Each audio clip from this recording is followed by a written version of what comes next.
So Gorillas, the ultra-fast delivery operator from Germany, plans to make its U.S. debut in select Brooklyn, New York neighborhoods this month. They will be doing 10-minute delivery for a low fee of $1.80 with no minimum purchase required.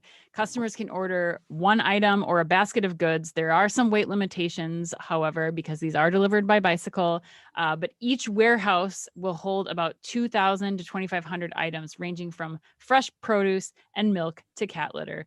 3 things that I don't know that I would ever want to have come in the same package.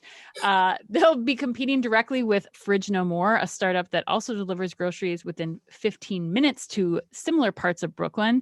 And also some recent news that we heard today from Instacart, also starting 30-minute grocery delivery. Kristin, I would love to start with you and to get your thoughts on this. What do you think? What's going on here?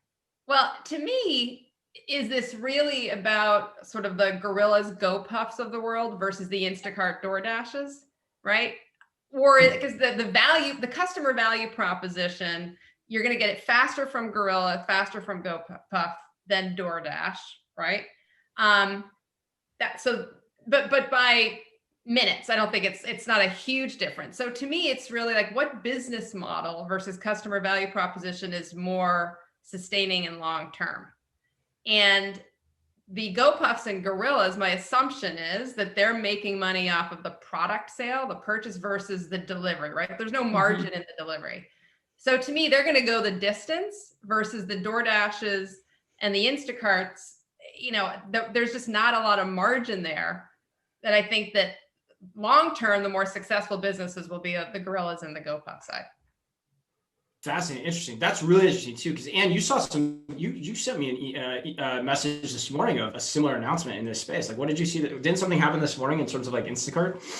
Yeah, so Instacart this week, they announced both an expanded partnership with 7-Eleven to do 30-minute convenience delivery. But then this morning, as I alluded to earlier, they announced that they will be doing grocery item delivery within 30 minutes. So I think when you start to look at all of the competitors in this space, Instacart wasn't there before. They were saying, here's the drop-off point in the time for each one of your items, whether it's convenience or Sephora or Best Buy. And now it's getting shorter and shorter. And the range of retailers that Instacart works with is much greater. The products they can provide are much greater than some of these other smaller competitors. I think the thing to keep in mind, and I was on a commercial real estate clubhouse call this morning talking about this, and on that, they mentioned that GoPuff is actually one of the most aggressive seekers of property in the suburbs, not in these dense urban locations. So I think when we start to talk about, like Kristin's alluding to, where this is going and who's really going to win in this space, I think we're seeing this happen in urban cores, which makes sense. They have the ability to deliver with these shorter time periods. But what starts to happen when you start to scale this and you see this demand in the suburbs where, 10-minute bicycle delivery, right? Yeah. It's not possible. Yeah. So, and I think for the Go Puffs and Gorillas of the world, the success is really dependent on their merchandise mix in that warehouse, right? And can they really have the right assortment to service that area?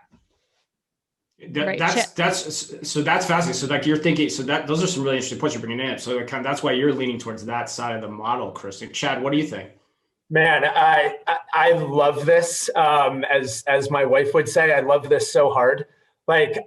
So what Anne just brought up on the delivery into suburban stuff actually is really interesting because my first thought was like, okay, I don't know how scalable this is. Right. Where it would be available outside of densely populated urban areas. Like I'm probably not getting a bike courier to my Chicago suburban home. But irrespective of that, like, let's pretend for a minute you live somewhere where this exists, right? Like as a consumer, like I'm all in. Think about the use cases, right? Like you're making dinner and you discover that you're some crucial ingredient short. And like cat needs litter pronto, like bang, like, or you're having a hankering for something right now, right? Like this 10-minute window satisfies the convenience of traditional grocery deliver. But it also delivers on immediacy, which is just huge, right? So I've worked at 2 sweet snacking brand companies. Like e-com certainly was growing pre-pandemic, obviously post, but it still represented a small portion of sales because of the impulsive, immediate consumption nature of the eating occasion, right? So if I'm a brand leader for those kind of snacking companies right now, I'm even more in love with this, and anything that further reduces the overall lead time between craving and getting food in my mouth, right? And so this is a channel where if I'm in those kind of categories, I might actually be able to over-index in e-com. So big fan. That's a fascinating point too, because like it's like we don't actually know the balance of what should be in those warehouses yet either. That's still territory that hasn't been mined and thought through.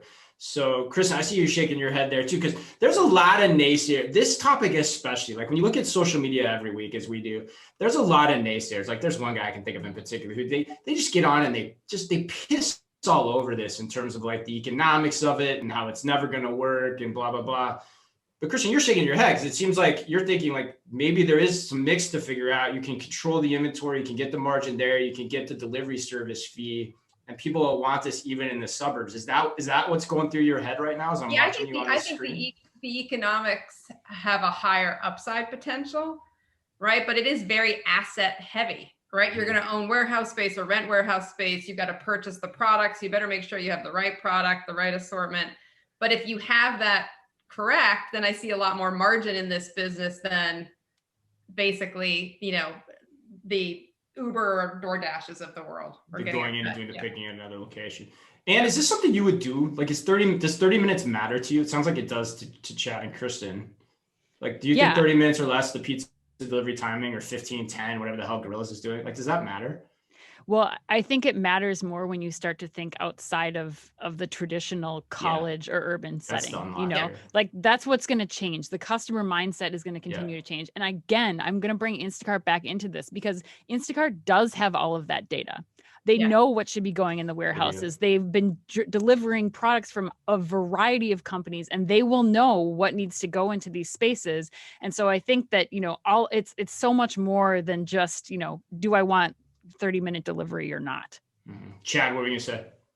Just one other thought on this. Like, there's a subtext in the article around the fact that these are actually going to be gorillas, which I wish was with a Z because it markets the 90s. Yes, Chad, I was no more reference with Fridge No More.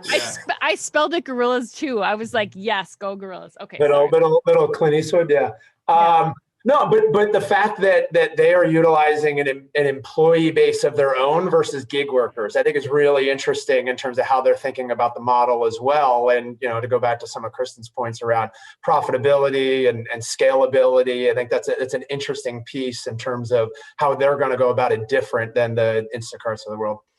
Yeah, I don't have anything to add on this. I think the one thing I would say is that there was I mentioned the piece I wrote earlier in the beginning. Like there was a really cool keynote I watched with a NASA engineer, and he talked about how learning to fly was actually probably one of the most impractical things you could ever try to do, right? Anyone who tried it, they were going to get hurt.